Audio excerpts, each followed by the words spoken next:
Your favorite emotions are back on the big screen in Disney and Pixar's Inside Out 2. Critics are raving. It's another Pixar classic and a true joy for the entire family. Are we in a dream right now? Inside Out 2 is absolute perfection and an unforgettable cinematic experience. You're gonna love this. So don't miss the movie event of the summer. Time to celebrate! Disney and Pixar's Inside Out 2. There's a part 2? We're going! Rated PG. Parental guidance suggested. Now playing only in theaters. Get tickets now.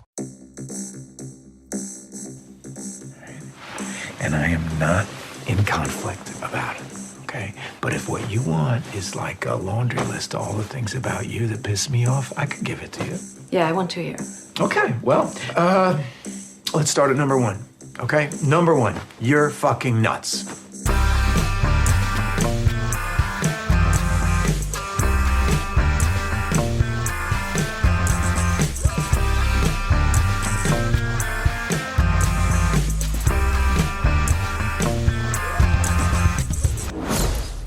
Hello, welcome to Unequal Sequel. My name is Dave, and I'm one of the 2 hosts of this nice podcast. And I'm Rich, and I'm the other host of this nice podcast. Think of me as Scooby-Doo to Dave's Shaggy. He really loves a snack, and I'm a giant cartoon dog. I do love a snack. The premise of Unequal Sequel is very simple. We ask our guests their best ever sequel, worst ever sequel, and finally their dream sequel. And of course, sometimes we would drift off and talk about other things, not just movies, sometimes life in general, but it's all good stuff. And sometimes we do like to drop big fat spoilers. So if we mention a film you haven't seen, just skip ahead, download Duolingo. Start learning that second language. I'm learning Japanese for some reason, and it'll be all good when you come back. Because on today's episode, we are joined by Alex Kealy. Alex is an incredible stand-up comedian. Got to the final of the So You'll Think You're Funny competition in his first year of being a comedian. He is incredible. And you may also know him as the co-host of the Gig Pigs podcast with Ivo Graham. Those 2 guys there do a brilliant job on that podcast. We're very excited to sit down with Alex and chat all things sequels with him. These are Alex Kealy's Unequal Sequels. Enjoy!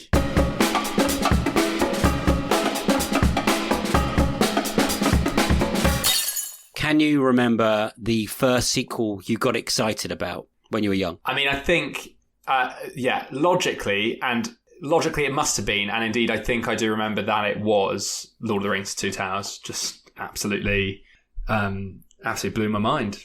Nice. It's just mostly the Fellowship of the Ring. I do really remember there were those 3 sort of Christmases in a row where to my sort of 11, I was 11 when the Fellowship of the Ring came out, but also Harry Potter and the Philosopher's Stone came out. There, have you just exchanged looks at like, is that young? I'm just incredibly old. What a magical time to first see Lord of the Rings, though, at the age of 11, and Harry Potter when it first means something. Was that the first or second one, Philosopher's Stone? That's the first. So that's the first. I remember there being this like bubble of time where like for about 3 years in a row, it would be for the Lord of the Rings trilogy, it would be that Potter would come out early December. And then I remember, like, as an 11-year-old, I was like, wow, this is cinema. But then always Lord of the Rings would come out like a fortnight later, and I'd be like, okay, that was cinema. I just remember, and then my brain reset. I remember when the Chamber of Secrets came out, I thought, now I wouldn't really consider those good. They have their charms, those films, and it's like the leading lights of British stage and screen. But it's hard to boil them down sometimes, and I think the child acting does get better, but it's quite bad in the first 2 films, I think. But then also maybe it's very difficult to have 3-dimensional 11-year-old protagonists, and that JK's narration and implausible words for children that young are doing the work that child actors can't pull off in Having read the books to my son, they're not easy to read out loud. They're not so I imagine 11-year-olds would struggle with. Well, you can tell that Emma Watson as Hermione really kind of struggles, and she over-pronunciates everything, like abracadabra and stuff like that. As an 11-year-old, which one were you more excited about at that time, though? Was it the Potter, or were you a big Lord of the Rings fan? Have you read all the books? Were you down with the lore at that point? I think I think when Fellowship of the Ring came out, I had not really read the books, or maybe I'd started reading Fellowship of the Ring or something, knowing that this film was coming out.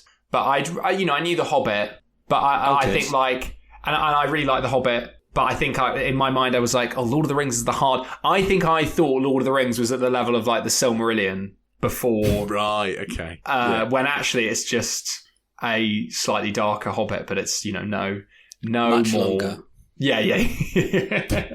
Much longer. He's worked out what that ring means in The Hobbit. It's a charming little invisibility ring that the eagles are able to carry.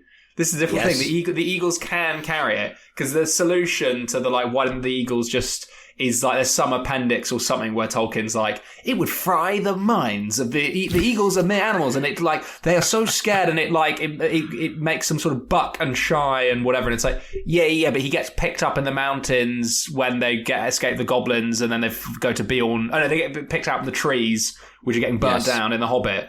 So and he has the ring on him. You just totally didn't know what that ring was yet. It's like they're just making this stuff up as they go along, isn't it? Basically, it's bullshit at the end of the day. And also in the Lord of the Rings, they had Tom Bombadil as well, and he could quite happily carry. Am I being really geeky now? Yeah. Okay. No. Yeah. Cool, He sees it as like a charming. He like increases and decreases the size, and then like chuckles. I can see why Peter Jackson cut a man who can actually just carry the ring no problem from the film, to be honest. Yeah, he's totally, Tom Bombadil is so not the vibe. Like Tom Bombadil is just like a not cohesive vibe to have in like a film that has narrative stakes. Because it's like, there is an imp godchild that is like more powerful than Sauron, but is so whimsical, he forgets to use his power to liberate people. I'm like, well, he lives in a forest and we don't really go near there. And okay, right. So let's just cut that, obviously. He also sings a lot, doesn't he? If I remember reading the book correctly.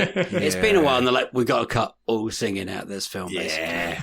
Good shout. They should have said that for The Hobbit. They should have said that for The Hobbit. Cut all the singing out, please. Right, so we'll get there in a minute. Two Towers, did it blow your mind? Was Helm's Deep the best thing ever at that point? Is it better than the third one, Return of the King? I think probably my ranking is, I definitely was not disappointed by the Two Towers. Like, I think, it was just... I mean, basically, probably, I don't know how much you debate this in other bits of the life, but is the Two Towers a sequel? Is the Two Towers a sequel? No, it's just I'm probably violating the format to say that the Two Towers is a planned continuation of a discrete story that was plotted out in advance. So no.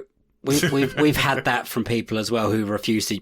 Ian Nathan, the former editor of Empire, who writes lots of books and stuff, he ruled out loads of films. He was like, they're not really sequels; they're continuations of part one. So I was like, okay, we let you be the guest. We just let it all slide. You pick the it's totally fine. Did you guys see that when you were mum and dad at that point? Or did they? So I remember drag you? I saw it twice in Your Legend. In about a 3-day period or something. Brilliant. And it was so not. It was like my friend had his 11th birthday, and we watched it in Guildford Odeon, and then I watched it with my parents in Portsmouth. And I was like, this is for the Fellowship of the Ring, by the way. Sorry, this is. Yeah. And this is like But I was like jacked to go. I was stoked to see it a second time. I was not like, I can't believe watch. I was like, you cannot. And I was like ranting to my friends in the car, being like, your minds are about to be blown by how good this film is. No idea. Yeah. But I remember the cinema, the spoiler alert for the 20-year anniversary, 23-year anniversary of the Fellowship of the Ring. But the moment when Aragorn avenges Boromir's death by having a protracted fight with the Uruk-hai leader Lurtz, and he chops off he does like a double sword head chop off, and then his head sort of rolls on the ground in a kind of Peter Jackson throwback to his sort of like blood, gore, spatter, horror early days. But I remember in Guildford there was a round of applause, and there was a mass. I love a mid film. It was people that stoked that the whole cinema just started applauding at the end of that flight. It was great. That. And then the people of Portsmouth, No applause from the people of Portsmouth. Maybe it's 3 days and that energy, that kind of opening weekend energy had already dissipated in that extra 72 hours. Do you find that very similar with your comedy in Guildford and Portsmouth? Is it harder to... I don't know. I mean, probably the good. I reckon the people of Guildford are likely to be more cold and reserved than the people of Portsmouth. I don't know whether I'm fully winning round either, but I lived in Portsmouth. Yeah, I've got nothing but great things to say about Portsmouth. I love that place. I agree. I think it must be the opening weekend. It must be the 3-day peter out of excitement. A minute ago, you put a bit of a damper on the Hobbits. Were you excited for the Hobbit films when they got announced and Peter Jackson was coming back, and then they announced there were going to be 3 of them? What was your feeling at that point? So many things. I mean, really, I was really excited for those films to the point that I remember at school, like on the internet, people like I just remember that there was like a file being shared around at school, which was, I guess, it's just someone had found it online that they'd made, and this would have been in like 2006. So what, right. like 8 years before The Hobbit? When did the first Hobbit film came out? In like what, 2014, something like that? 2014, 2013, something like that. Something like that. And I remember there were fan-made trailers. Like, there was like, I remember being kind of duped as a 15-year-old, being like, oh my God, they've dropped a Hobbit trailer. And this is like, in 2007, 2008. And it was just like intercuts of like a few of like, of like scenes of Bilbo from Lord of the Rings.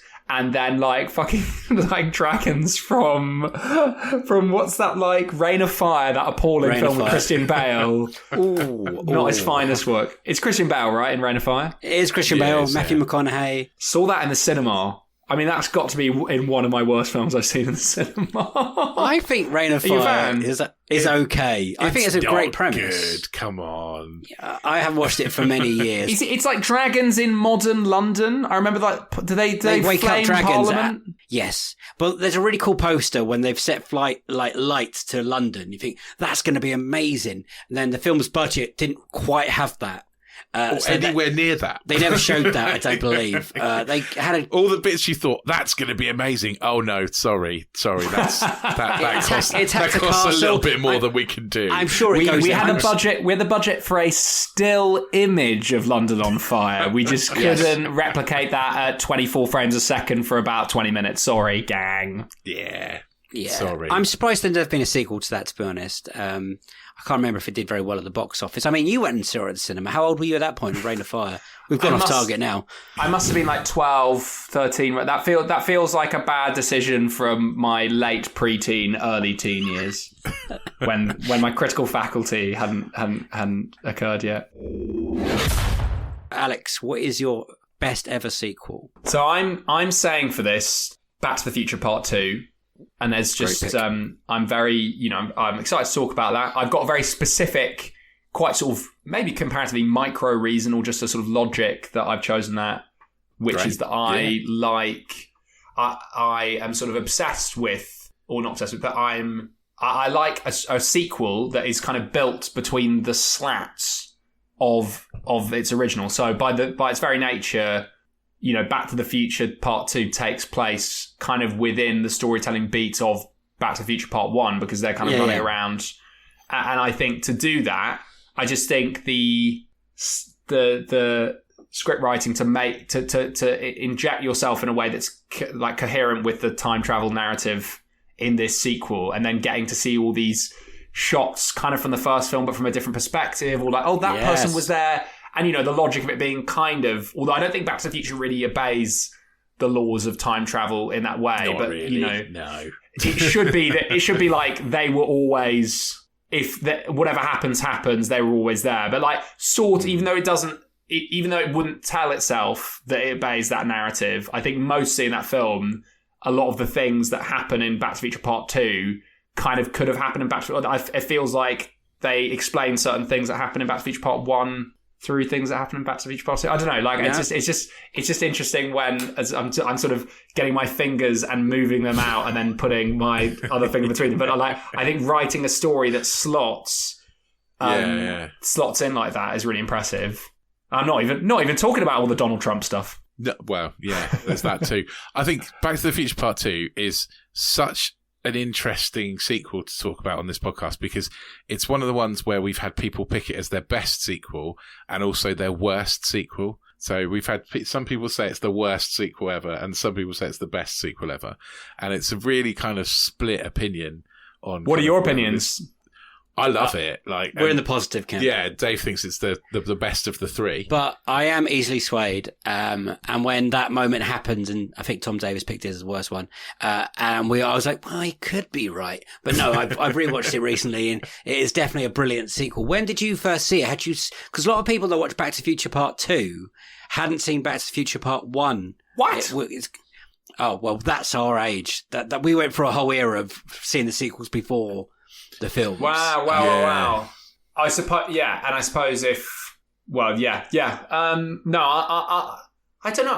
I must have watched one. I must have watched one before two. I mean, I don't. Right. It's definitely one of those films that I'm not even. I can't remember clearly when I first watched it. I must have first watched that like age 12 or something, and just can't. Right. I think, but it's just so. And obviously, you then start forever thinking, as soon as Biff does his sport, obviously I think I would be really interested to be able to try and, we'll never be able to do it, but I'd love to go back in time and do a survey of people before Back to the Future Part 2 came out to see what would you do if you got time travel? Because the answer, I think Back to the Future Part 2 has polluted everyone to be like, oh, obviously I would get a almanac of sports results and to do a whole bunch of bets based on that, or rather go forward and that's what I would do. And I think most people, it's just funny to think how many people now have that as their like, that's what I would do, right? You would go pick some lottery numbers when you picks the week, and then you'd find out you'd take the lottery numbers with you. It would definitely, and I'm a shallow man. It would involve money somehow to be rich.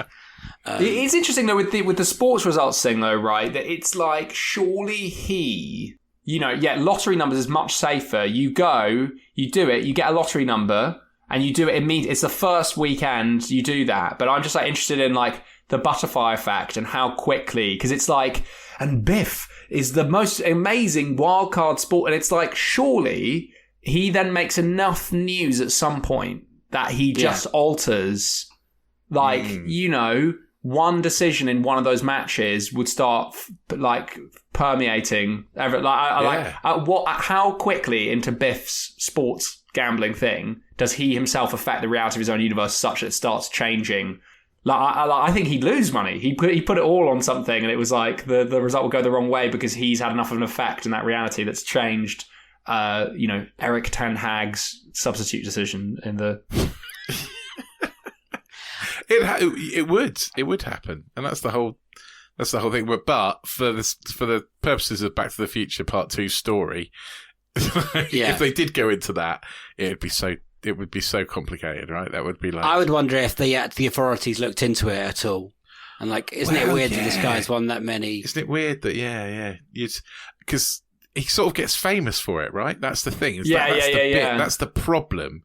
If he didn't get famous for winning these sports bets, then he's sort of okay with it. But the fact of him getting famous for it, like, you'd think someone would then question it. Totally. And then it would start to unravel its own thing. What's your insight? Like, why are you winning so many of these bets? What is your, like, understanding? Yeah. And, it is funny. Whenever that happens, it's like when casinos, employ all those like dirty tricks to stop card counters. And I'm like, but it's so mad when it's like, you can't card count. You might win our rigged game against you. Like, it's like, I think, one of my petty laws I'd pass as a politician would be that like casinos aren't allowed to stop card counting in any way. It's like, it's good law. It is a good law. Yeah. Talking about Biff and the Donald Trump was a thing back then, I guess, or was that just fluke? That I think Donald Trump was just known for being rich back then, right? Okay, so Biff was kind of modelled on, like the hair and the being a dick. So Donald Trump, I think, back then was known as an entrepreneur, like somebody who made lots of money. I know we know the truth now, which is that he got his big inheritance from his father, and if he'd done nothing with it, he'd have more money now than he does. That's quite incredible. if he'd That's left it in the bank. the index funds. If he put it in like an index fund, then it would have just done as much as he. That's what like they're always trying to work out that. Yeah, he's definitely the inspiration for Biff, right? I mean, just the interior design feels bang on. Yeah. What's your favourite scene in Back to the Future 2? Because I think, is it when the car starts flying more? Is it the ending? Is it the future bits? Is it? It's a difficult. I mean, to be honest, I just really like. I think in terms of fun jokes, there are just a lot of like. I think there are a lot of good. So a thing that I hate often in theatre, but it's one of the laughs that gets the biggest laugh if you go watch comedy theatre, and it's a laugh I hate, which is historical irony. So, like, there's nothing that gets a fucking shit audience laughing at the theatre. Like, some character being like, well, I expect Brexit will never happen. And you're watching it, like, now. And then everyone in the audience is like, you stupid, Brexit has happened. And it's shit. And it's like, yeah, but they didn't know. Like, it's like, at a really core level, I see it as the audience asserting a sort of moral and intellectual authority they have no right to assert over people who are trapped in the context of the past that can't possibly know what they know. And I hate it. It's never a laughter of empathy with our pre-knowledge. It's a laughter of like, you stupid, but we're clever. We're clever. We wouldn't make that mistake. Right. But saying all that, there are some really fun little sort of historical irony jokes or little that's, I suppose it's in Back to the Future 1 is the thing with the bars. And, like, you better get used to those bars when it's his uncle. But I feel there are a few that, like, there are just a lot of, like, fun little gags that, like, hey, Mum, you sure know how to microwave a pizza. Or, like, no, rehydrate a pizza, isn't it? It's, like, the rehydration technology and all those. Yeah, so I like a good joke which is transplanting just family dynamics or, like, interpersonal dynamics through time and applied to new tech or old tech, and like I think that's always fun. The whole scene when they're in the house and Michael J. Fox is playing literally everyone apart from mum and dad, right? So he's playing the sister and he's playing the brother or whatever, the son. That's a good scene when all the Pizza Hut box, like you said, turns up and they put it in. And I love the fact that the whole setup for this movie is your kids, Marty. Something's going to be done about your kids, and then they're in like 4 minutes. Yeah, because they didn't really. The writers wish they didn't write that. Apparently, well, it didn't, did they? So Christopher Lloyd just said it. Well, that's not an ideal way of making. He ad-libbed that line at the end of Back to the Future. Like 2 was never planned. It was completely. They hadn't planned a 2, and then they went. Well, we're like, oh well, I suppose we're gonna do something about Marty's kids then. I think also the budget for Back to the Future 1 was like spiraling because they had to reshoot it like twice, didn't they?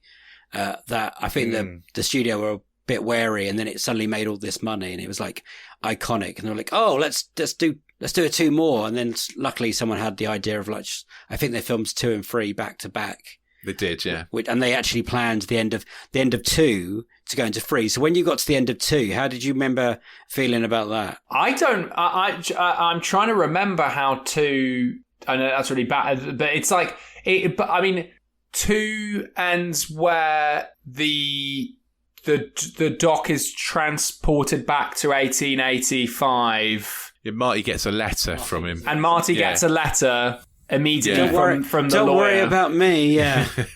I'm back here, and then he looks into it and he finds his gravestone in beginning of 3, part 3. Yeah, I think so, yeah. Yeah. And it says, what, like 1887 or something that he's dead. Does this not go against your rule about sequels that you brought up with Lord of the Rings? Go on. That it's 2's like I'm preparing. I'm trying to get my petard out of your hand. I feel like some hoisting is occurring. No, and that 2 and 1 and 3, they're all kind of one film because the end of 1 is the beginning of 2, and the end of 2 is the beginning of 3, and so on. Yes. Well, so you're right in that 2 doesn't violate it, but 3 does, right? Because you're saying that 2 was a Hail Mary pass from 1 that 2 just about caught and landed, because there wasn't a like, well, let's see what, hey, you're, which I didn't know that was like almost an ad lib, or was it, or it was like the writers were like, that'll be a funny thing for Doc to say at the end. But yeah, I suppose 2 and 3 are just like one big film. But I do think 3 is worse. Why do I think that? I think Wild West, I don't know. I think the 50s, I think 55, 85, I think these 30-year gaps. It's really funny because the doc says that, where he's like, 30 years is a nice round number or whatever, and they kind of have like a few meta jokes. It feels like a very like screenwriter meta joke thing they're having about like da-da-da. But I do think it's true that I think there's enough passage of time that it's like alien but similar. Whereas I think the Wild West is such a, it's just not as interesting to me. So I don't know why I don't like the third one as much. I mean, it's still good, but it's not. Yeah. So, are you a 1-2-3 man, or are you a 2-1-3 man? I'm probably a 1 and 2 equal then 3. Okay, but is that a cop out? Is that a cop out? No. That's a good answer. I'm sure at some point we'll get back to it, and I'll be like sneakily sneak that question, and be like, oh yeah, 2. Oh fuck. Do you still like when does it come on? Do you watch it or do you hunt it out a lot? Like Back to the Future 2, is it your safety blanket of kind of a movie? I think so. And if you watch 1, do you have to watch 2? And if you watch 2, do you have to watch 3? Are you one of those people where you're a completist? I think it's definitely one of those films where, and obviously like with the decline of terrestrial television as a kind of institution, this happens less often. But if that's an easy like time vortex if that film's popping up on TV that I'm not watching that, I think. But yeah, they're so rewatchable, those films. I just like there's just so much fun, and the film's having so much fun and really just giving you such a great time. I don't know. Is it one of those films that you make your loved one watch just to make sure you like it? And then if they like it as well, you're like, okay, now we can progress with this relationship. So you make them watch a film, but you're secretly judging them. I did the same with Star Wars, so this is why I bring this up. I actually haven't checked what my fiance's opinion about Back to the Future is. It's not a big litmus test. She's our Lord of the Rings disagreement is that she's a colossal Two Towers fan. Oh, she's got whereas great taste. I really like it, but I just think Fellowship's perfect. I just think Fellowship is great. But they're all 10s. But maybe for me, Fellowship might be an 11. Yeah, it's a great film.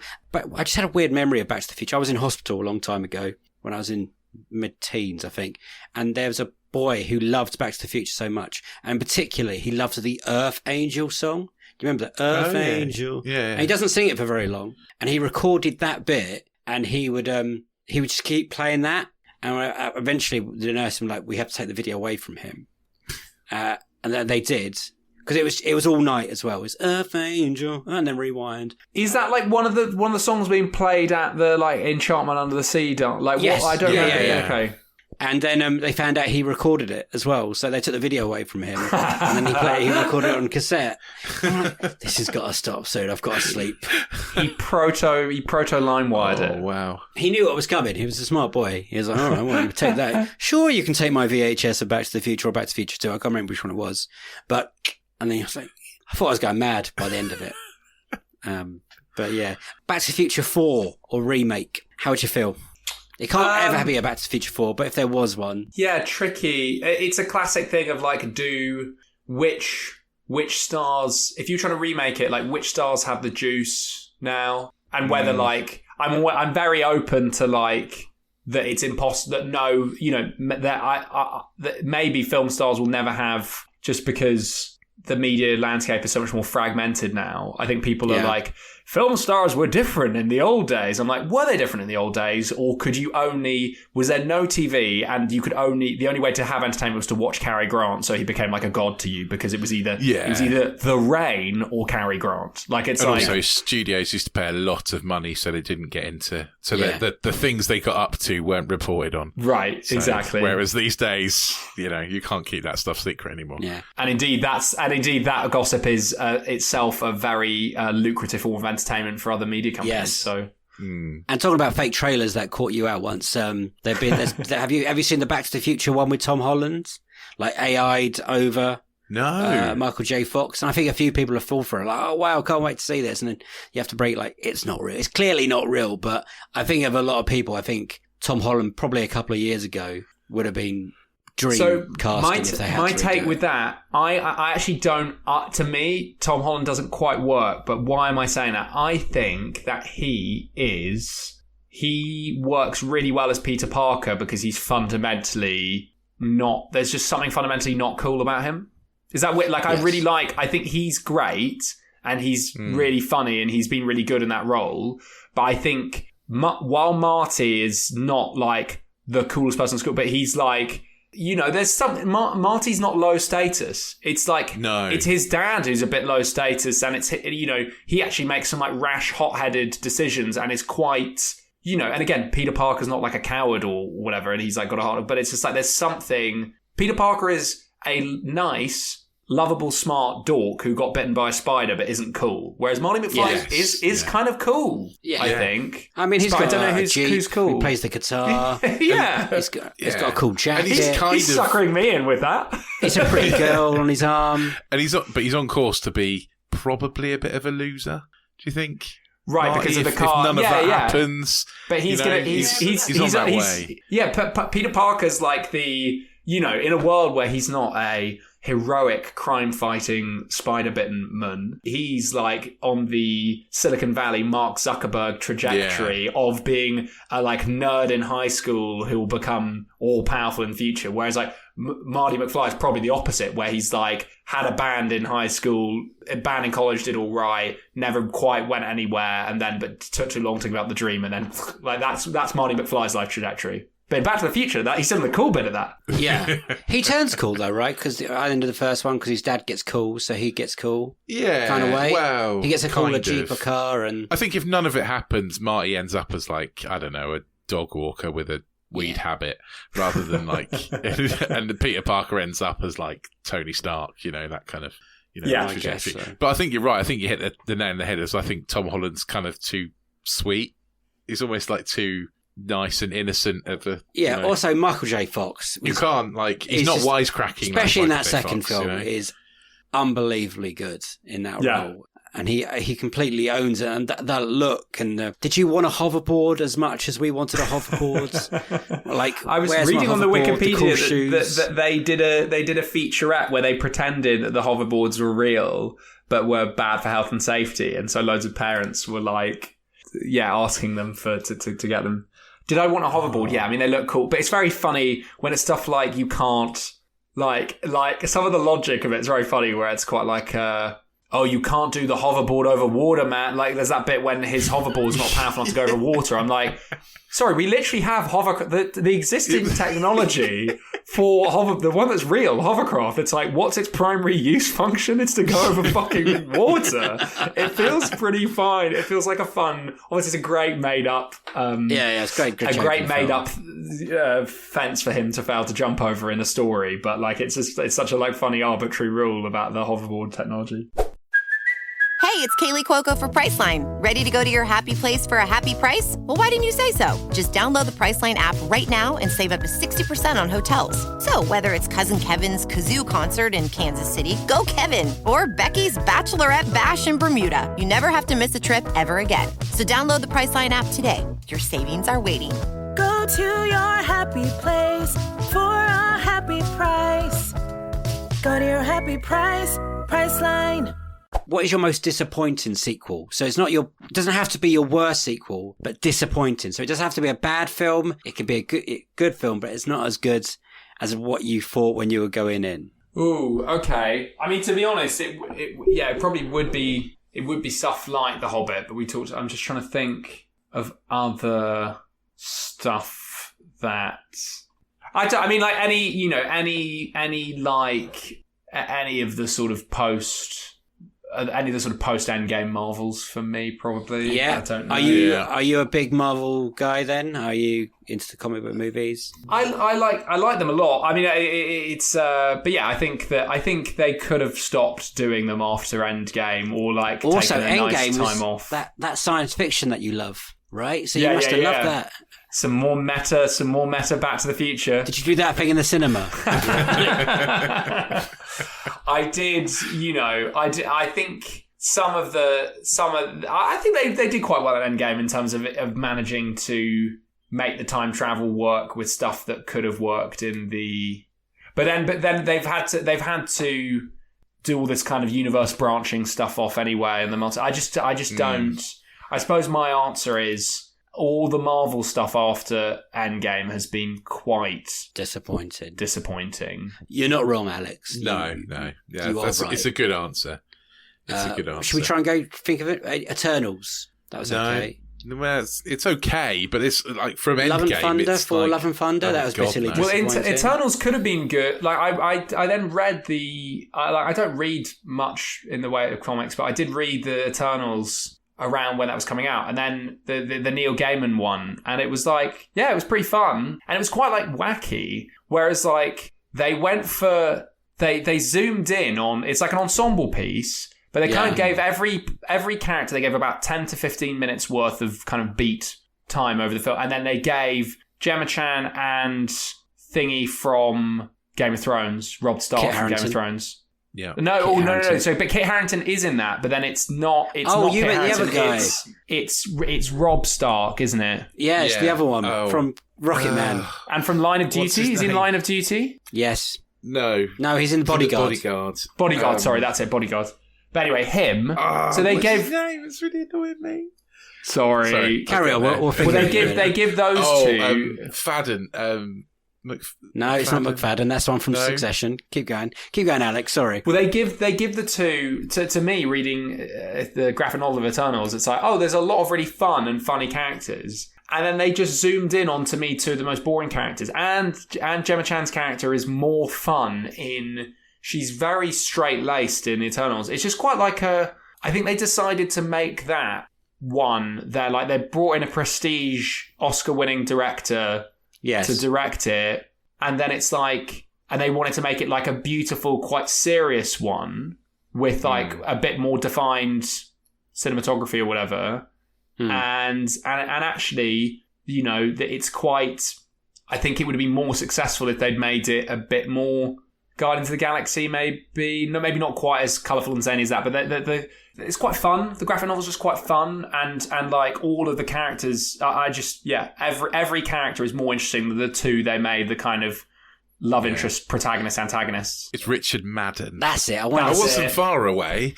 I was thinking Marsden, but that's Eddie Marsden. But yeah, I think I agree with you on Eternals. I think it's one that it was so close to being good, and it also smacks a little bit of saying, let's give this brilliant director free reign, and actually once we've seen the free reign, we're going to take it back and cut bits and reshoot. And it was still awfully long. It was very studio interference-y, wasn't it? And it just, the way it ends, that you've got just a lot of math where it's like Harry Styles rocks up. Let's not forget Harry Styles rocking up in one of the post-credit sequences. He hasn't turned up yet. I forgot about that, yeah. Yeah. And it's like, And then Samuel L. Jackson comes being like, I'm forming something called the One Direction Initiative. Would you like to join? Yeah. But then the end of the film is like a fucking planet-sized, like they've I think everyone talks about like the blip being the thing that Marvel have still not fully.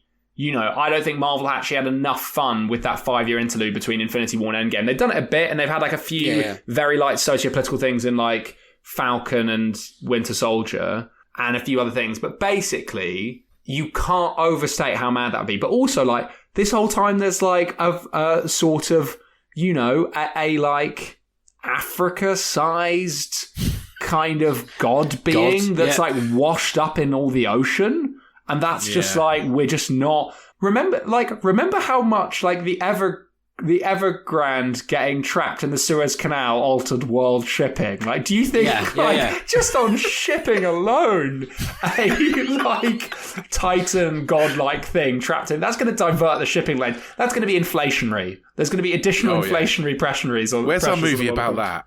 Sod Doctor Strange in the multiverse of madness. I want to know about shipping lanes. Come on. Yeah. Doctor Strange will return in inflation insanity. It'll be better. And they haven't mentioned the big person sticking out of the earth. How many years has that been? 3 now?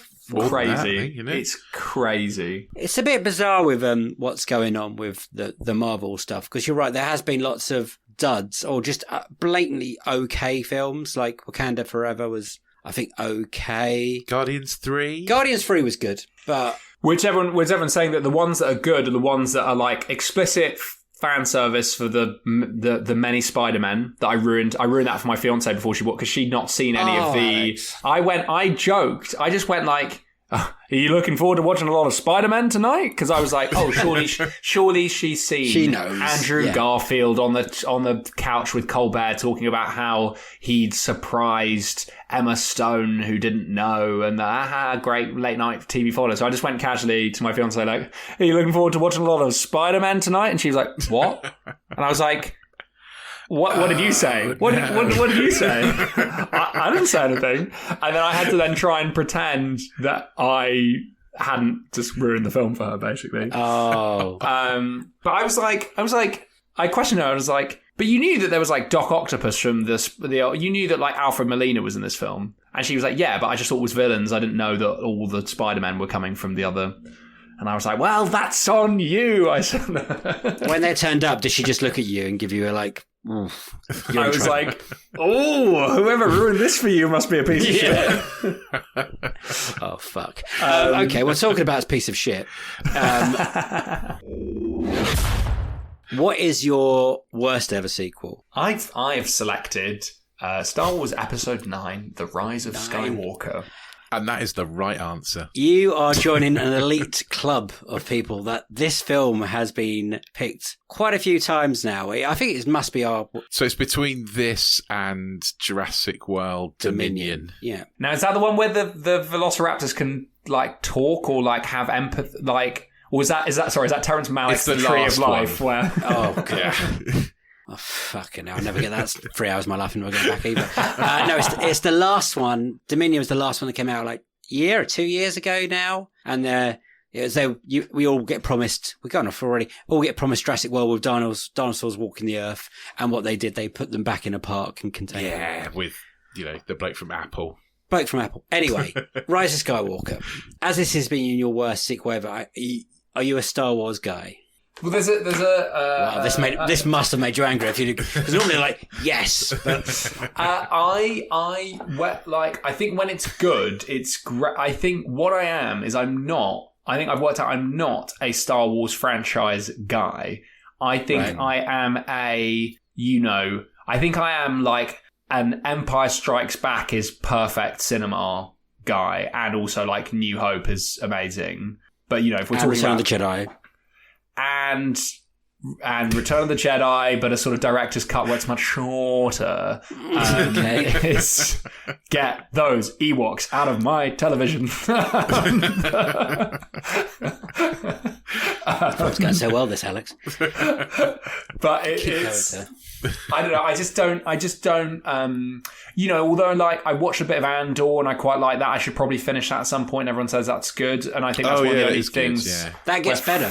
Fleshing it out. And already I liked, I think a point that someone made, what's so good about Andor is that, like, if you're satirizing fascism or trying to depict fascism, actually, wildly incompetent bureaucracy, in a weird way, we're all sort of grossly doing the Nazis' job for them by remembering them as highly competent. In reality, there were elements of Nazi Germany that were like a sort of very disorganized bin fight. Like, it's always this thing that even fascists like to go like, quite like the idea of like going like, and we were so efficient at doing things. It's like, you're not that. And like, what I like about Andor is that you've got these people with their little fiefdoms, like one of the like head of police who's basically telling one of the cops to like bury this case because it will look bad for them. It's like, that's how poorly functioning bureaucracies whereas the rest of Star Wars, it's just like, there are never, the stakes are always confused, or they're always like mega, but like ill-defined, and like we're not really quite sure what we're fighting for. Like, yeah, and so it's always, I think it's always something that's lived or died a little bit by. I really don't care about the world. I just like, the collection of characters that we meet in those first few films are great, and that's why that's why I guess they brought a bunch of them back in those sort of sequels and. But I think the thing with Star Wars as a franchise is that, and Dave might throw his microphone at me in a minute, but stay cool. There are some great movies. There are some good movies. Yeah, and there are some very, very mediocre movies. Like, it is a very mixed franchise. Oh yeah, no, I'm not crazy. Right. I can see what's on screen. If what I'm gonna, if I was gonna take the Star Wars franchise, there are 2 movies I think in the whole thing that I would say are great, and that's Rogue One and Empire Strikes Back. For me, I think that those are 2 great movies. I think there are good ones, but there's a lot of bad in there too. And Rise of Skywalker is the pinnacle of bad. I agree with that. I would say for Rogue One, I agree where I think for me, the final half hour of Rogue One is like the best half hour in all of Star Wars. Yeah, but it is great. It does feel like the middle, and people talked about this, where like the middle, like there's an implication that the Forrest Whitaker's character was like absolutely scissored apart in the edit. Like the middle of that film is quite sort of confusing and ill thought out. Like I feel the beginning of it's really good and exciting, and then the end is amazing. And that Vader in the corridor thing is like the only time that a lightsaber's ever been scary. And it's like a very scary scene that when he's trying to get onto the ship before it zooms off. But I think there's some I need to rewatch it, but I just remember the middle of it being a bit confused. I think I just like a movie where the baddies sort of win, or the goodies win but don't. Like, Rogue One, everyone dies at the end, right? Yeah, yeah. Like, Empire, the baddies kind of win. Yeah. Like, maybe I'm just that kind of guy. So how did Rise of Skywalker come the worst sequel ever for you? Like, did you like the 2? Did you like Force Awakens and The Last Jedi, and you were really looking forward to it? Or was it you weren't excited and it still was shit? So I was excited. I mean, basically, what are my views on the first 2 of that sort of final trilogy are, Force Awakens is like, Force Awakens was them going like, we know how to do a competent Star Wars, guys. Don't worry, you can trust the mouse has bored us, and we're going to be able to give you so much juicy little franchise over the next 10 years. So that was like, it's just very like solid, that film. It like does what it looks great. Has some fun gags, does what you want from it, introduces some new characters. John Boyega's great, Daisy Ridley's great. You're introduced to a few new people. That's like, yeah, okay, I'm fine with these people being the like focal point of this next. And Adam Driver's scary. So all that's like, it's very solid. It does, it is literally the plot of A New Hope. But it's a remake of New Hope, isn't it? That's fine. That's fine. But, that's all good. And then I think Last Jedi is great. Maybe the space casino scene isn't necessary, but old cranky, also just like Mark Hamill's great, and I've loved his sort of voice acting career since, and like, him being like the Joker in the animated Batmans, and I just think he oozes good vibes to me, or like, yeah. So I like watching him as like cranky old Luke on this island, having failed in his sort of dream to sort of restart the Jedi Order with like basically his first student going mega dark side. That's all great. That's like that's a fun, exciting story to tell. His nephew as well. Yeah. Well, you didn't make your nephew go dark side, did you, Luke? Your own flesh and blood. Jesus. That's a home run, isn't it? Normally, when you got your family. Yeah. That's as someone who has a day job as a tutor, I would say tutoring your nephew is classic. You haven't got any tutoring experience yet, and then you put on your CV prior to actual. So like that should be the like little Ben Solo should be like, yeah. We'll get you a real Jedi to train up in a bit, but we'll let you start on your nephew. You what? He became what? Brilliant. So what happened with the third one? Yeah, well, I mean, it's just I think I'm doing this sort of straight down the line, normative defender of Ryan Johnson. And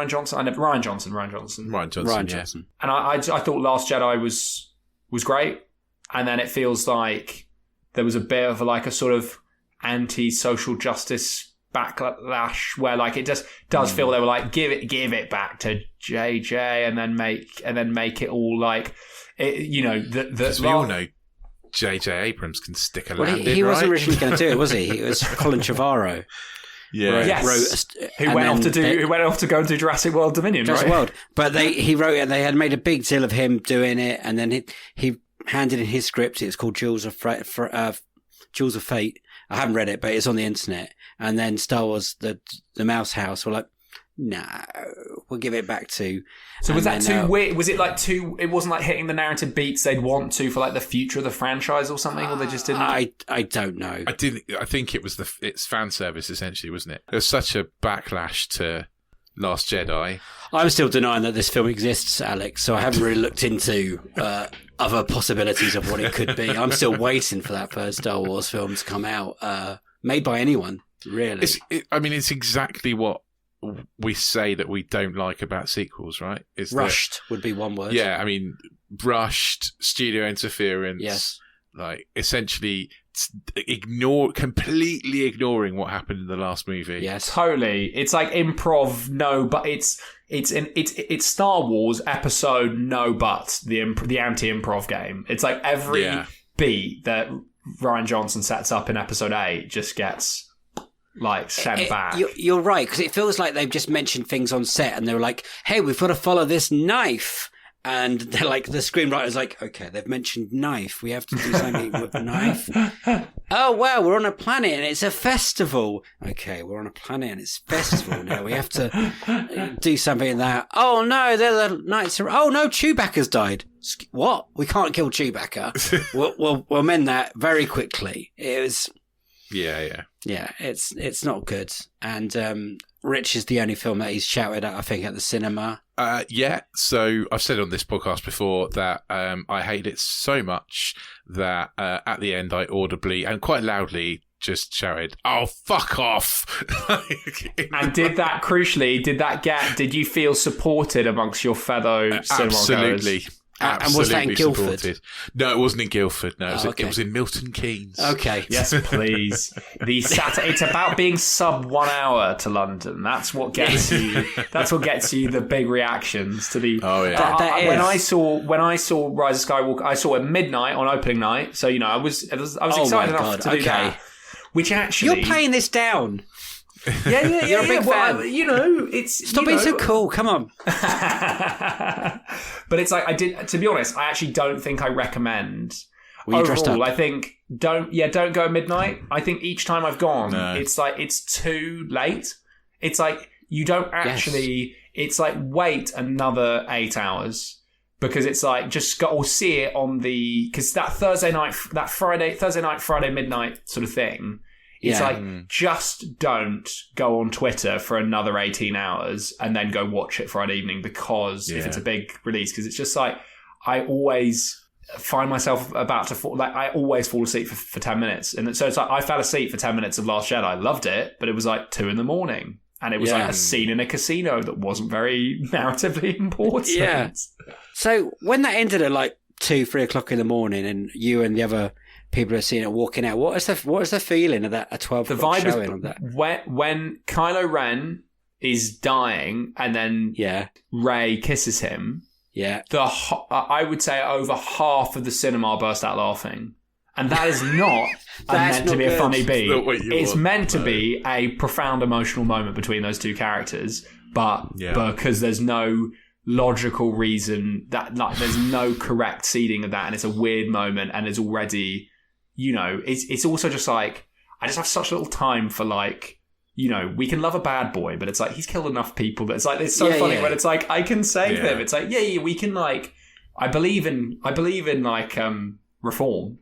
But it's just like, it's like we've seen enough people die by this person's hand that I'm not like that. So everyone just laughed at it because it was just such a like confusing, and it was such a shit kiss, and everyone felt it looked like it felt icky. Yeah, it felt more of a sibling kiss than the actual sibling kiss in New Hope, which we know. Absolutely. Yeah. It's the last line, isn't it? The last line sums up the whole movie. And the whole Palpatine thing. It's just... I don't like, it's said, like... And it's just like, it's so bizarre, it's so pathetic in terms of like story, because it's like, you can tell a new story. You're already on like the kind of training wheels cheat of like existing IP. So like, oh, don't worry, you know the like planets and all the people and all the vibe, but we'll just tell a new story. And they couldn't like commit to choosing. They had obviously like Rian Johnson killed Snoke, but I guess like that's setting up probably Adam Driver to be that he actually hits that level of evil, and then it's about whether he can be saved and redeemed from that. But it doesn't really feel. It's just like, nah, it's just gonna be about Palpatine again. It's like, I don't care. Palpatine seems like Japanese knotweed. It's like, I now don't believe he can be killed, and I can't care. Therefore, I'm not going to buy property in that area. That's. I just remember coming out of it, just turning to I saw it on my birthday. My wife took me to see it on my birthday. My wife doesn't really do the cinema ever, so this is quite a treat. And I remember turning to my wife when we were coming out, and I was like, I still don't know who the fucking Knights of Ren are. Yeah. And also, what does Finn want to say? Yeah. What? There's so many unanswered questions into that film. And it's just like, I don't care that she's Palpatine's granddaughter. I don't care that she's taken. No. It's so funny because like that second film in particular is like, it doesn't matter who, that it was already like a weird thing in the prequel trilogy to set up this like midichlorians. It'd be much better if it was more random, because that starts this like weird genetic, like, was Daddy in the Jedi? Well, then like it's like that's already bad vibes, and then to have the culmination of this next trilogy be like Rey being Palpatine's granddaughter and then being like, I'm a Skywalker. It's like, there's literally hundreds of billions of families. Hundreds of billions of families, and we only hear about 3 fucking families the whole fucking... When you say Skywalker, my instant reaction was just like, oh, fuck off again. I hate that. I hated just it at the so end, much. What's your name? And just say, I'm just Rey. All you had to do, my name's just Rey. That's Ray Chewbacca. All it needed to be. Better, anyway, and that would be like a hero's journey of like, I've done all these things, but I'm like happy with who I am, and I don't need to be defined by others. Where it's like, my hero's journey was that I latched on to like this other story. Like, it's so shit. Yeah, my granddaddy's fucking mental. So I'm going to take the name of some weird old dude that I didn't really know. And then fine. They're planning to doing this other one with Daisy Ridley in, and I'm really having trouble. Maybe we'll finally find out what Finn wanted to tell her. I just want to know what Finn wanted to tell her. We'll never know. We'll never know. It's, it's one of those things. Quick question, next little question for you is, have you ever watched a sequel that you thought was going to be rubbish and then you turned out enjoying? Ooh. Again, we can turn to franchises if you want. Yeah. That I thought would be... Like one you were dragged to. Like Fast and Furious 5. Oh, Bonds. That was their standard. I think I've almost watched no Fast and Furious. I think like probably like I don't know. I've been consistently surprised with how I think like I remember really being quite underwhelmed by MI2 even as a sort of teenager. Yes. Was like and then like Mission Impossible 3, like it's a real testament to Philip Seymour Hoffman, R.I.P. Yeah, that man gives what is like a perfectly solid. MI3 is like a good blockbuster, but you've got in it the most terrifying 15-minute villain before. Like, I think. Oh yes. There's a few scenes with Philip Seymour Hoffman in that I'm like, MI3 is good, but this is from like another film in terms of like how fucking terror emanating from this guy. So it's just horror, like brilliant performance. Do you think if he was still alive, they would have brought him back by now? Like him being the big bad guy of whatever's happening now. He's definitely the best. He's the best bad guy in the He's franchise. so good. Like Rich normally says, like, this guy's not just going to kill you. He's going to wipe out your whole family and make you watch. And make you watch kind of thing. Or not even kill you, just leave you with it. He's just so evil. And how, like, not bothered he is. How like immune to like fear he seems to be in these situations. Like the scene when he's like about to be jumped out of the plane. He's about to be thrown out of the plane. and that like it's a completely, from my recollection, it's a completely ineffective torture device. And he used it to get more. He gets more information out of Ethan Hunt in that situation than Ethan Hunt gets from him. Right? He manages to read Ethan Hunt's vibe when he's speaking about like partners or something. He gets like information that is going to help him fuck with Ethan Hunt. And he's the one that's about to be thrown out of a plane. It's like, that's great. That's like a great bit of writing, I think. Mission Impossible 3 is the only one that has a good bad guy. Like, don't get me wrong, especially the last film, the whole AI other guy, I still haven't quite yet. And the guy in Ghost Protocol who was in the Millennium Trilogy wasn't scary. I think Sean Harris is something there is menacing about Sean Harris, but Henry Cavill's pretty good. But he's like, I agree. He's not really the bad guy. But he's like lead hand. He is the bad guy, but he's not the big honcho. Yeah, okay. He's not like Philip Seymour Hoffman. Hoffman is terrifying. And Mission Impossible 3, I think he's good. And what's the big sequence? He swings across some buildings for a while in Shanghai. Yes. You know what? They all meld. But then there's the one. Vatican. There's that whole Vatican the scene. The Vatican scene's good, yes. Does he also go to the Kremlin, or was that 4 or 5? That's 4, because I watched the trailer of that weirdly today of Ghost Protocol.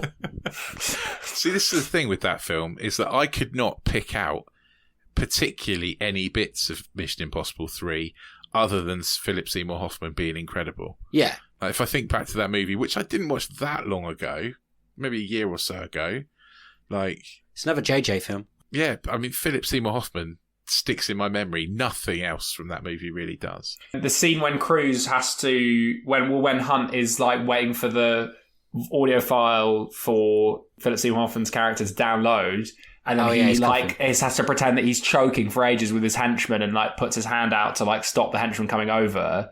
That's so great in terms of finding a way to be plausibly not speaking for like 15 seconds while something's downloading. It's great. That's the tension in that scene's great. He runs across a lot of roofs at the end, doesn't he? I can't remember. And I think Benji tells him what direction is. To be fair, that's now about 4 of those films, but there's Simon Pegg just telling him which direction to run in. I mean, Mission Impossible is just Tom Cruise running and trying to kill himself, right? The Mission Impossible franchise is a lost leader for a sexenarian Tom Cruise to show that he can still run. That's what it is. Are you surprised that it's still going, though? As in, you keep returning to it? Because Fallout was, apart from that, I agree with the Hoffman thing where like it elevates it above the others. But I think like in terms of like as a Mission Impossible film, like Fallout's as good. I think it's going to be the pinnacle when these finish. And I think this new one is just, AI is just a bit... We'll see what they're doing with... I don't think we can judge it yet because they've obviously got this second Dead Reckoning to come out. So it might be... No, it's not called Dead Reckoning anymore. Oh, Alex, what is it?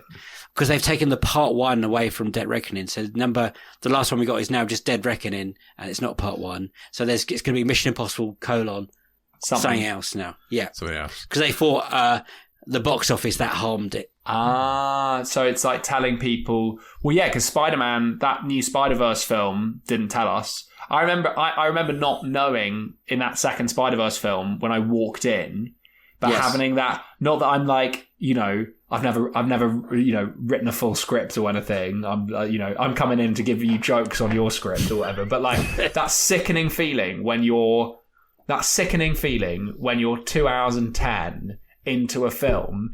And you see beats being set up. It's like, oh no, this is not getting solved in 15. I know the runtime. The runtime is 15 minutes.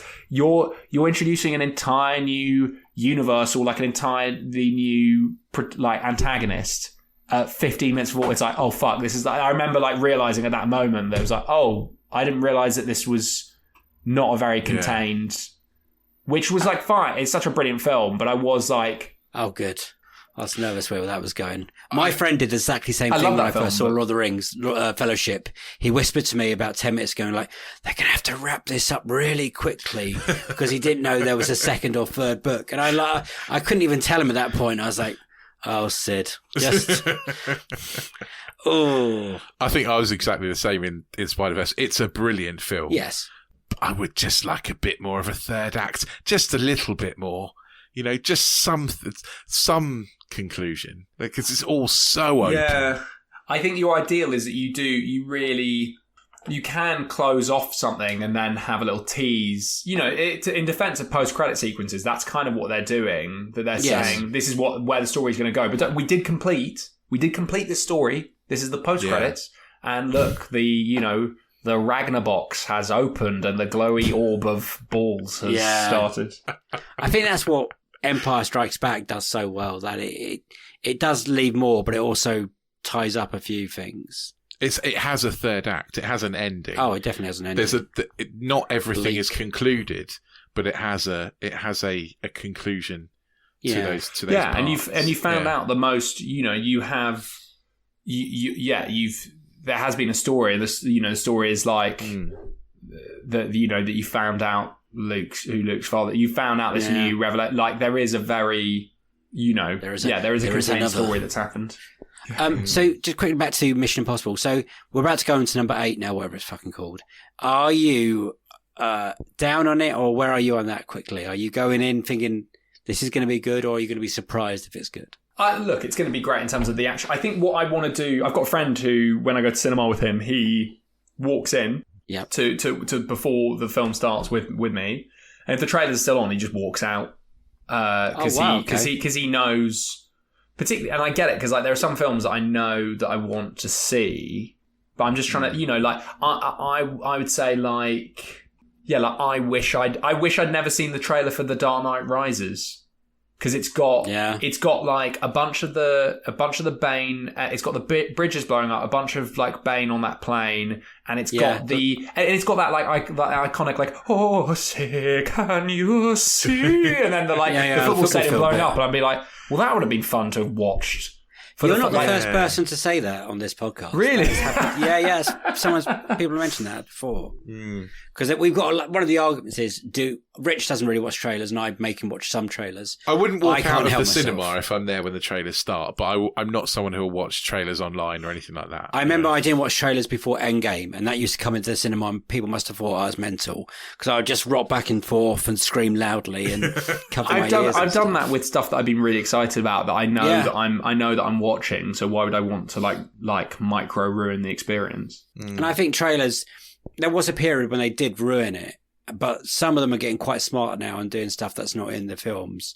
But recently there was that Abigail film with the ballerina vampire, and that would have been great not to put in the trailer. But at the same point, you've got to try and get people to the film. Like, it's a bit weird that they've kidnapped this little girl. I wonder where it's going to go, but it could have been like a From Dusk Till Dawn moment of like, holy fuck, that girl's a vampire, and we're all fucked. See, it's hard. Avoiding isn't it? trailers makes it better, because Prometheus, for example, I avoided everything about that movie before I watched it, and I went into it not having a clue that it was an alien movie. So you just saw a space. What did you know? Space Ridley Scott. Yeah. Well, I was like, space Ridley Scott. I didn't put 2 and 2 together. And then when was the moment? Was it Wayland? Was it like did you have enough of an alien person that when like the Wayland Corp came up, was that enough for you? No, I wasn't. I didn't. I didn't watch Aliens. Oh yeah, until recently. Until I didn't. So I think it wasn't until like. I think it was the blibs on the screen, maybe, because that's reminiscent of Alien, isn't it? Of Aliens. Might have even been the eggs and stuff that they fight, because they find eggs, don't they? Yeah. I think that it might even be that port. I'm a huge Prometheus sort of defender. I don't know if they're a big hater, but I think it's great. On and off. I think my takeaway from it was everyone on there is really stupid. Like everyone, like the map guy who doesn't seem to be able to read maps, the biologist who just pokes his finger in everything, like it's like Charlize Theron who can't run sideways. Like, there's that scene where the woman just panics and sets the whole universe on fire. Well, it's just so everyone, in those films, it's just like, if we think about like what like European like colonizers did to the Americas in terms of like the spread of disease, and that's like humans arriving at other places where humans are at, and then like how casually in these films that people go like, 76% oxygen, broadly similar to Earth, I'll just take my helmet off. Yeah, but you know what else is fucking in there? Like, it's like crazy to me. How about we look around first and then take the helmet off? Yeah, exactly. And look, absolute Elon Musk is awful, but if he manages to make terraforming work, fair play, because it just seems like a very bad and difficult idea. Yeah. I mean, it seems like a lot of effort when we've got a planet that's all right, We just need to look after this one. Seems like a lot less effort than trying to create a new one. I don't know. Yeah, I've seen Serenity, and that goes wrong, doesn't it? It's like your kid getting a B in maths and then going, I might steal someone else's kid. It's like, nah, just try and just spend Saturday mornings with them. But why I like Prometheus is it's just like, do you know that bit in the internet loves certain things like where there's a line in like Spy Kids 2 or 3 where it's like, I think it's, what's the line? The line is something like, do you think God hates his creation? Do you think God never leaves heaven because he's too scared to look upon his creation or something? And it's always the argument of like, yeah, and it sounds like something that like Milton or Shakespeare said. And it's like this incredibly like poetic thing that like the baddie in Spy Kids 2 or 3 says. And it's like, wow. Yeah. And so there's a similar line in Prometheus, which I think about a lot, where I think maybe Idris Elba, when he's like piloting the ship down, they're going to like land. And it's like Idris Elba's intimating that there'll be aliens here or like there's intelligent life. And like some other member of the crew just sort of goes like, well, how do you know that? Or some equivalent, I think. And then I think Idris Elba or Charlize Theron, someone just ominously goes like, God doesn't build in straight lines. I'm like, oh yeah, because there's a bunch of rocks. There's a bunch of rocks like they're in a really straight line. And I'm like, God doesn't build in straight lines. Is that a Ridley Scott or whoever wrote it original line? Because to me, that's like that should be in like a geology textbook. If it's not. Was it written by Damien Lindelof? Oh yeah, it is, isn't it? No, it is. The Lost guy? Or definitely has the Watchmen and the Watchmen guy. What is your dream sequel? So I think it's just I think it would be a fourth film, which doesn't seem to be currently apparent, but in the before sunrise, before sunset, before midnight, Linklater, Hawke, Delpy trilogy as currently. Brilliant. I thought I'd show some highbrow-ish lag. No. I for a while thought this was going to come up for a while. History. This is the first time I've ever watched the last one. A couple of people have picked the second one as the best ever sequel, and I've still never seen the first one. So I've done this completely wrong. You've only watched the third one. I have no idea how they get together. Pretty much, I've put it together. No, I've watched the third one and the second one. Okay. And not the first one. Not the first one, but I've put it together because they talk about it enough to know what happens in the train to Vienna. Well, it's funny because it's such a meet cute. It's such you could almost watch the first and then the third, I think. But to not the first is anyway. You got it. The first is great. It is, and the brilliant thing about these three movies is that the first one perfectly encapsulates what it's like to fall in love when you're young and you meet someone and it's fleeting and it's new. And the second one is so brilliant at kind of talking about that slightly kind of questioning period you get to in your sort of 30s where you're like, oh my God, is my life what I wanted my life to be? And then the third one is like so good at that kind of slightly bitter kind of sweet relationship where you go, yeah, I'm in this, but you're all also fucking mental. You bugged the hell out of me. Yeah. I love you, but you're so annoying. Not because of your faults, with your faults, kind of thing with the words. There's like a scene in Rob Delaney, Sharon Horgan Catastrophe show. I think it's the season 1 finale where they're at a hotel room for like an anniversary, but she's really pregnant, and then she's like, I don't want to have sex, I just want to like clip my fingernails. And then Rob Delaney's like, she's like, I just really wish I could clip my fingernails. And Rob Delaney's like, I'll clip your fingernails. And he just like does it, and it's a really sweet moment, and having a sweet moment. And then she goes like, actually, I think I am horny now because of like how like lovely it is to her that Rob Delaney's doing this act of service. And then he just takes a beat where he goes like, while I'm clipping your fingernail, like while I'm clipping your toenails, and then she's just like, what? So you don't find me attractive now? It's like, no, I'm just like literally clipping your toenail. I'm not saying I don't find. And then just like it's gone from the most loving thing he could do, and it becomes this snowball argument where they're like screaming and shouting at each other, and then like her water breaks, and that's the end of the season sort of thing. And I just like love that, because it's like every beat of how that argument escalates. That they've gone. It's like someone sat down and done a writing exercise being like, could we go from like the most loving thing to like the most hating thing? And can we do that in like 4 minutes and every beat be a plausible shift? And I think that third film, there's a couple of really horrible arguments that they have, which feel very plausible for that. Particularly that final one at that dinner, which is like such the resolution of it is so relief-inducing, because it's such a like miserable. It gets such a miserable place, that argument. It's a brilliant scene. Yeah, I was really concerned that it was going to end on a real downer, this one, and I was like, oh, they're gonna break up. I didn't see it coming, and thankfully, for like you said, the ending was like when they start, like you do in relationships. You know, you can go from hot and hating to loving each other. It's just brilliantly done. It's a great film. The first two, quickly. When did you watch them, or did you watch them all together in one go? So my dad got me for like a birthday. My dad got me all 3 of them, and was like, "You're going to love this." Yeah, great present. Oh, good dad. Yeah. Shout out to Robin Kealy. So he got me those. He's like, "You're going to love these." And then I didn't watch them for ages. And then in the pandemic, my brother and I, when we were living together, we sort of like had a 3-week period where I think we watched all of them. I think we watched all of them together. Just I think in like, the January 2021 lockdown. Yeah. Is that the sequel of the lockdowns? Was that the... Yeah. I can't remember. Much to debate about whether it's the second or the third lockdown. If it's one sequel or not, yeah. So you watched them, and did you instantly fall in love with them? Yeah, I was like, this is amazing. I just think... I don't know. It's something I feel about, like, not that, some of the stuff that we've been talking about are films that I love, and I love going to watch those. But also, I got like a Curzon.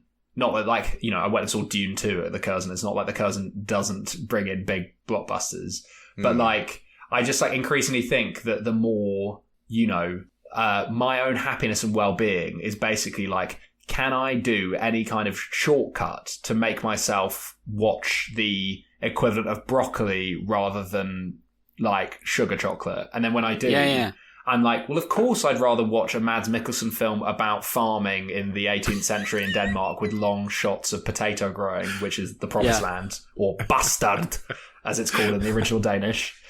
And I think like watching, not that like they're not, but it's just like, oh yeah, a film can be totally compelling when it's just 2 people talking, and there's like the plot in Before Sunrise is like 2 people meet on a train and are attracted to each other and then spend a night in Vienna.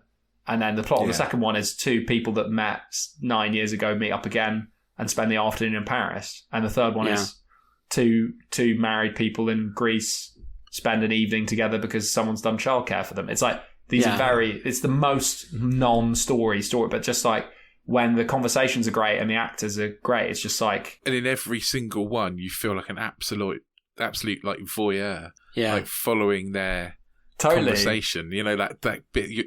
You're not supposed to see this. This is not a conversation for you. That you're kind of invited along to see this in a way. It's so hard to be done well as well, and then when it's done well, you forget that, oh my god, this has only been one shot, and they've been either in that bit in the car at the beginning or the bit when they're walking down to the hotel. I'm just like, this is extraordinary filmmaking to make it feel so natural and lived in, and the 2 chemistry between Ethan Hawke and Julia Delpy is insane. They're so 3D as well. I think there's such charming and romantic films in terms of you feel such. Yeah, you just sort of love both those characters, and they're very like alluring in their different ways. But also, there's plenty of stuff about them, their egos and their like flaws. Like, you're getting that in like what are not long films, and they're snapshots over different bits of time. But the sort of ego. There's that great bit when Julie Delpy's being like, and what do you think the Greek salad just like comes out of thin air while you go and like prance around and do your vital 2 hours walk in the orchard before you start your day of writing, and just like that kind of like... Definitely had that argument. Yeah, definitely. But it's great. It's you know, it's like it's both obviously like a very creative-y, artsy film, but it's fun to have those creators very aware of like the slightly self-important, puffy way that sort of artists sort of think about themselves. Your dream fourth one, where would you go with that? I'm guessing you'll keep Linklater back. Yeah, writing. I'm sort of cheating here. Not cheating, but it's just more like I just want to. It's just funny that we had that with Boyhood, which I've not seen, and maybe I should.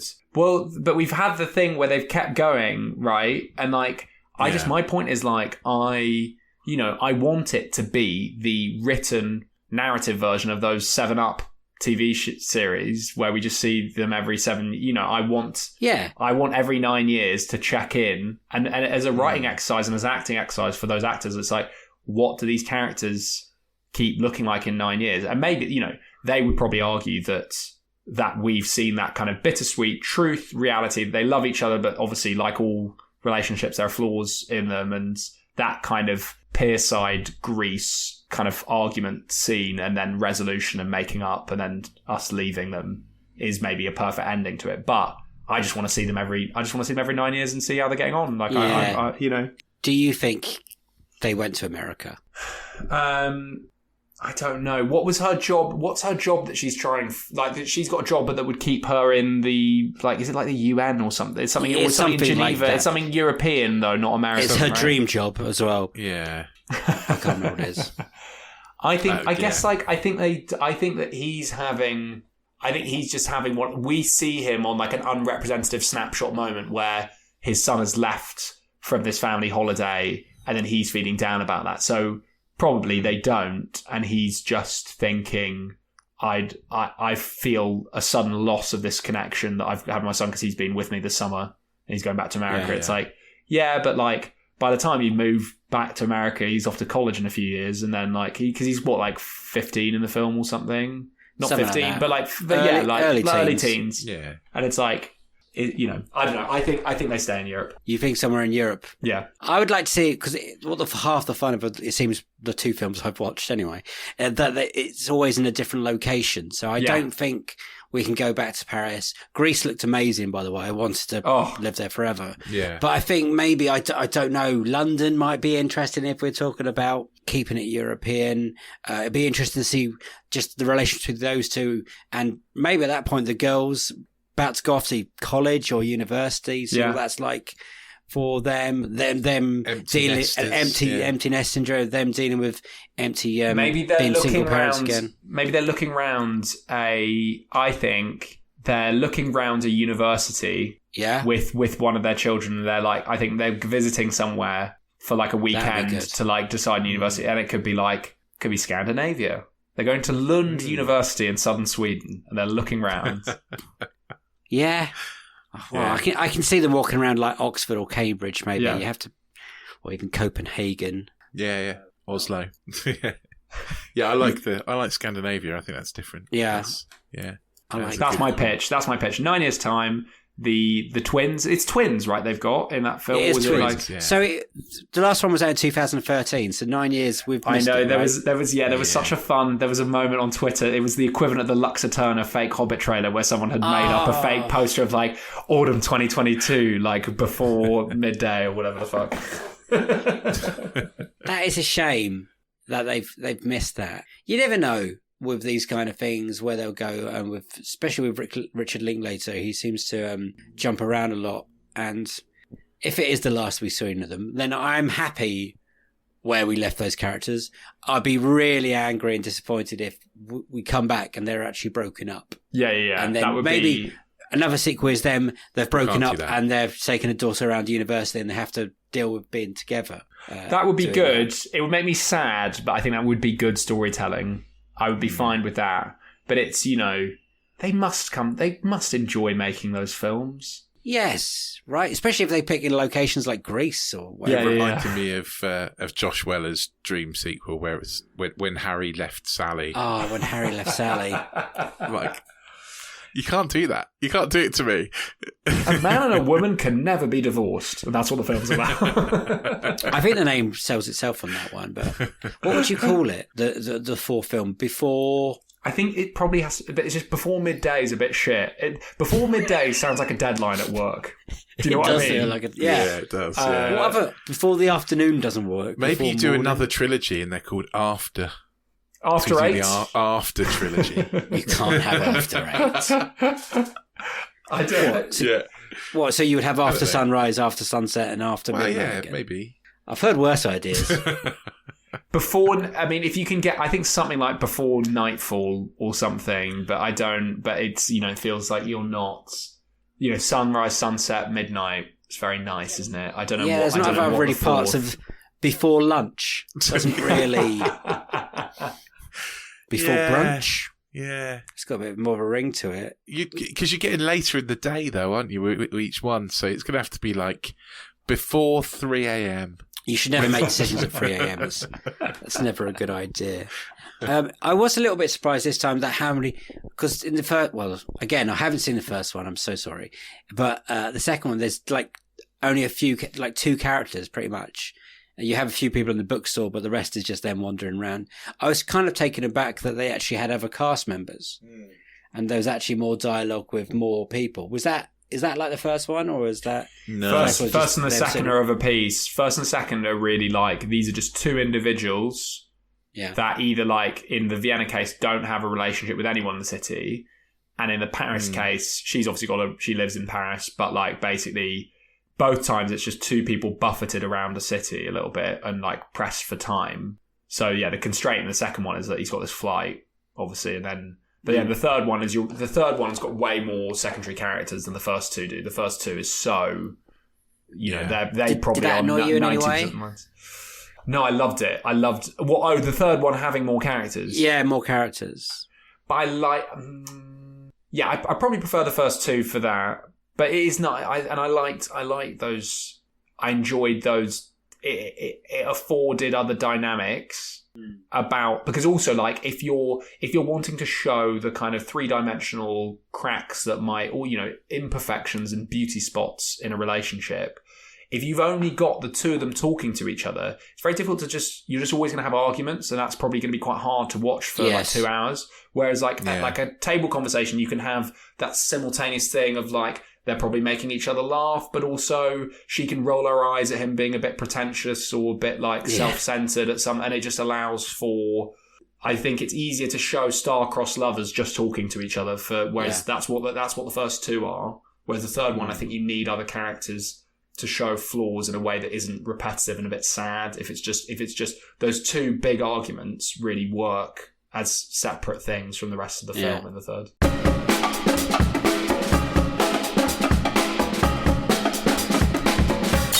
Those were Alex Kealy's Unequal Sequels.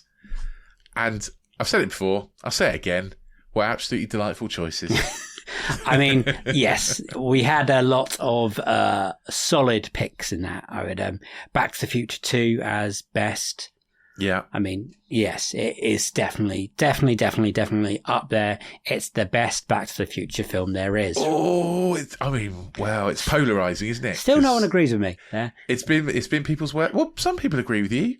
Anna Smith agreed with you. She picked it. Yeah, but is it better than Back to the Future? Oh, wow. Yeah, that's not for me, but, not for a lot of people, it seems. Yeah. And some people picked it as worse. Tom Davis. Yeah, I'm looking at you, Tom. Right? Mad. Absolutely mad. I'll never go over that. And then an actual worst for worst sequel, which comes up. It's one of our regulars that comes up pretty much every season. Rise of Skywalker. Once a season, I would say that comes up. Get in the bin. Yeah. And everyone knows our views on Rise of Skywalker. Rich told it to fuck off, and it's not a good film. I'd love to talk to people about it who are involved in it and just be like, what the fuck happened? JJ, what the fuck happened? Yeah. And producers, I want to talk to John Boyega. I want to talk to Daisy Ridley and just going, is that what was on the page? Did you think that was good? Yeah. Is that what you wanted for the end of the film? Yeah. I want to talk to, what's his name? Trevorrow, the guy who was going to do it originally. Yeah. And just say what... And be like, what were you going to do? Because, And then ask him, what the fuck happened to Jurassic Park Dominion? Well, yeah, true, yeah. Yeah.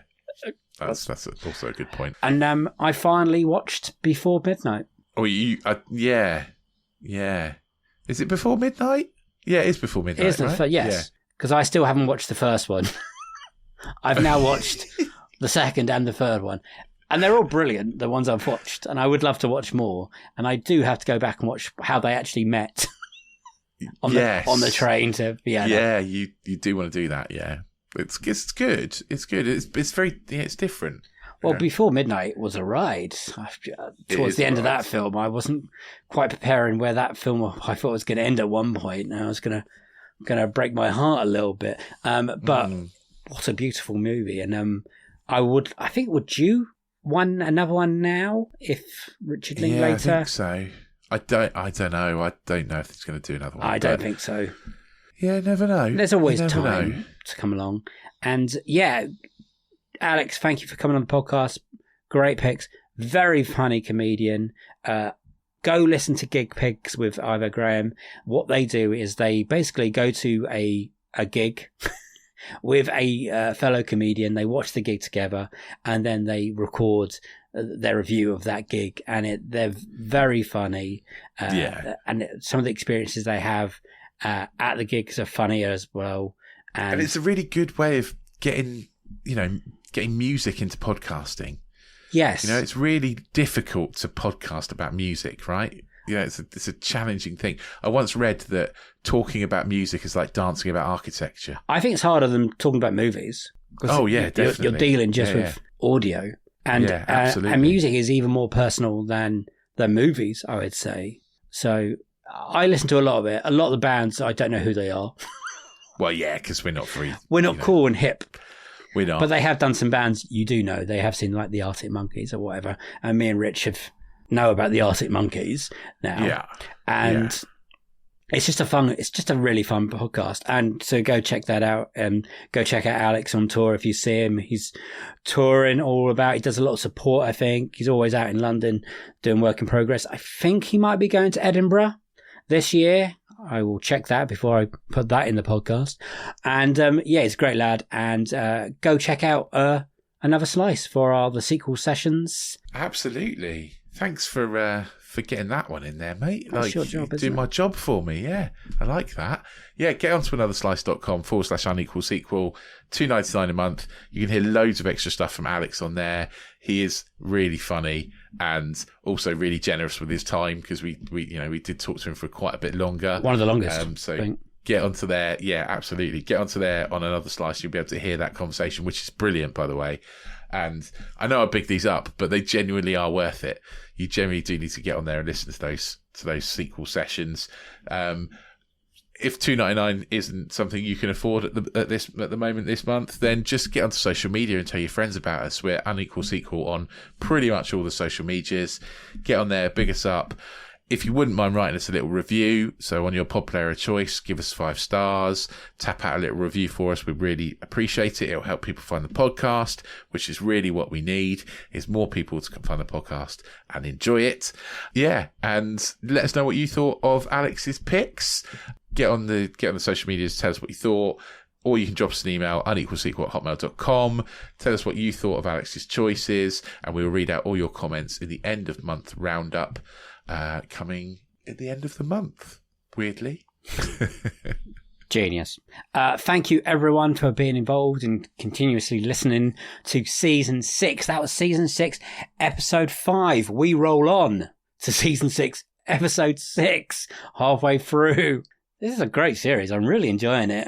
I'm like, when I edit it back, I'm like, wow, that's a good one. That's a good one. That's a good one. Well, really good, right? Rich. This is a really good podcast. I shouldn't keep saying it to... I surprised myself. So thank you, everyone, for listening. It does mean a lot to us. It's a goodbye from me, bye-bye, and a goodbye from him. Bye! See you in the next one. Sequel to this one. Have a great week. Bye. Whoop.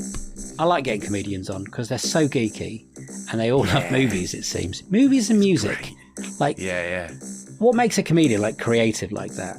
I don't know. It's definitely a thing. It's a comedian thing. I think they have a lot of time between gigs as well, right? Yeah, because Jared Harris and Tez and You know, they all go and watch movies when they're... I think you mean Jared Christmas rather than Jared Harris. I mean, I'd love to have Jared Harris on the pod, but... Let's see if he's around. Yeah.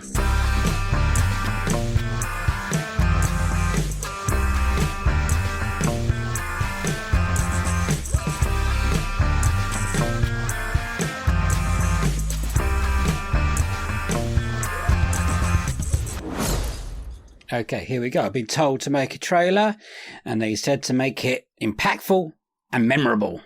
So here we go. My name is Dave Curtis, and I will guarantee you probably haven't heard of me, but I host a podcast called Unequal Sequel, and I love movies. Well, this is a new podcast. If you can do something, it's better to do something impossible, because it feels good. Well, I've set myself a mission impossible. You'll see why that's clever in a minute. You may not know it, but Tom Cruise sends loads of people a cake at Christmas. I have set myself a quest to get Tom Cruise to send me that cake. How, you're asking? How, Dave? How is that going to happen? Well, you have to listen to the podcast and find out. That's literally what the podcast is about. It's about Tom Cruise, his career, and me getting the cake from Tom Cruise. Sounds fun, doesn't it? How about you listen along? It's called The Great Tom Cruise Cake Quest. And it will be available wherever you get your podcasts. I don't know about you, but I think I nailed that.